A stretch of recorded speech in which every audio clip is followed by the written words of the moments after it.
गए थे। और वानर सब देखने में एक जैसे होते हैं, सबको लग रहा है वही वानर फिर से आ गया है। सब पहले से रास्ता बताते जा रहे हैं, वहां से राजभवन का द्वार। रावण की सभा में पहुंचते, जब हनुमान जी महाराज जा रहे थे समुद्र पार करके, तो अंगद जी महाराज आते हनुमान जी के पास और कहते, हनुमान जी आप किसी को मारिएगा या मत मारिएगा, लेकिन अक्षय कुमार को मत छोड़ना। मैं उसी के भय से नहीं जा रहा हूँ। अंगद कई जांग में पारा, ये सुन से कछु फिरते वारा। मैं जा तो सकता हूँ लेकिन लौट करके आने की गारंटी नहीं है। क्यों? जो अक्षय कुमार था रावण का बेटा, वह और अंगद जी महाराज एक ही गुरुकुल में पढ़े हुए, और अक्षय कुमार को बहुत मारते थे बचपन में अंगद जी महाराज। तो गुरुजी ने एक बार क्रोध में आकर के श्राप दे दिया था कि अगर एक बार ही गुस्से में प्रहार कर देगा अक्षय कुमार, तो अंगद तुम्हारी मृत्यु हो जाएगी। और रावण को जब लगा कि कोई बानर आया है, पहली बार जब हनुमान जी महाराज पहुंचे कि बानर आया, तो रावण को लगा कि अंगद आया होगा, तो इसलिए पुनि पठे होते ही अक्षय कुमार, सबसे पहले अक्षय कुमार को भेजते लड़ने के लिए। इधर अंगद जी महाराज पहुंचते रावण की सभा में, पूछते कौन हो तुम? बताते हैं राम जी का दूत हूं मैं। नाम क्या है?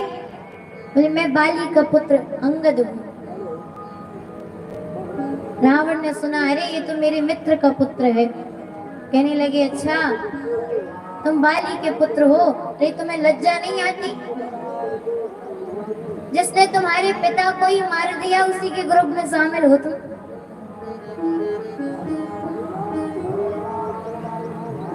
अंगद जी महाराज कहते हैं मैं राम जी का संदेशा लेकर के आया हूँ। राम जी ने कहा है अगर आप ससम्मान जानकी जी को वापस लौटा दें तो युद्ध ना हो।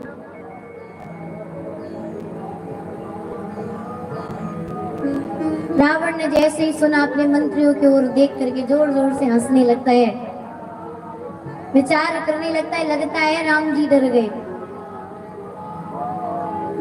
बहुत प्रकार से समझाते हैं, बोले अरे अंगद से कहते तुम उस तपस्वी के साथ क्यों हमारी तरफ हो जाओ, मैं तुम्हें सेनापति का पद दे दूंगा तुरंत लंका के। अंगद जी कहने लगते हैं कि आप हमारे राम जी को कह रहे उसमें क्या है?